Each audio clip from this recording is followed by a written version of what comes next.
હિમાચલના મંડીમાં આગ ફાટ્યું, 10થી વધુ ગુમ, એકનું મોત અને ઘર કાટમાળ બનીને વહી ગયા. હિમાચલના મંડી જિલ્લાના રાજવન ગામમાં મોડી રાત્રે વાદળ ફાટવાને કારણે તબાહી મચી ગઈ છે. પાણીના જોરદાર પ્રવાહથી અનેક ઘરો ધરાશાયી થયા છે. આ ઘટનામાં એકનું મોત થયું છે, જ્યારે 10થી વધુ લોકો ગુમ થયાના અહેવાલ છે. અંતરિયાળ વિસ્તારને કારણે પંચાયતના પ્રતિનિધિઓ અને અધિકારીઓનો સંપર્ક કરી શકાતું નથી. મોબાઈલ સેવા તથા માર્ગો પણ સંપૂર્ણપણે બંધ થઈ ગયા છે. નોંધનીય છે કે મંડી બેઠકથી કંગના રનૌત ભાજપના સાંસદ છે. મંડીના ડેપ્યુટી કમિશનર અપૂર્વ દેવગન રાહત અને બચાવ ટીમ સાથે ઘટના સ્થળે માટે રવાના થઈ ગયા છે. રાહત અને બચાવ કામગીરી માટે એનડીઆરએફ, એસડીઆરએફ અને એરફોર્સની મદદ માંગી છે. બુધવારે રાત્રે લગભગ 12 વાગે રાજવન ગામમાં ગાજવીજ વચ્ચે જોરદાર ધડાકો થયો હતો. થોડી જ વારમાં સર્વત્ર પાણી જ પાણી થઈ ગયું હતું. મળતી માહિતી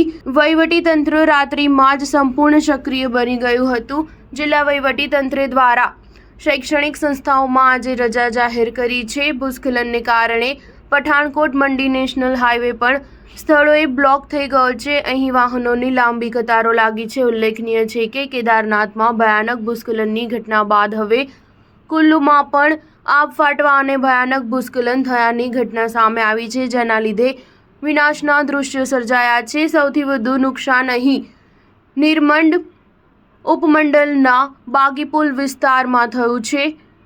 અહીં લગભગ 9 જેટલા મકાન ભૂસ્ખલનની લપેટમાં આવી ગયા હતા, જેના લીધે એક આખો પરિવાર એટલે કે 4 લોકો મકાન સહિત ભૂસ્ખલનમાં વહી ગયા હતા. સ્ટાર ન્યૂઝ 7 હંમેશા સચ્ચાઈની સાથે.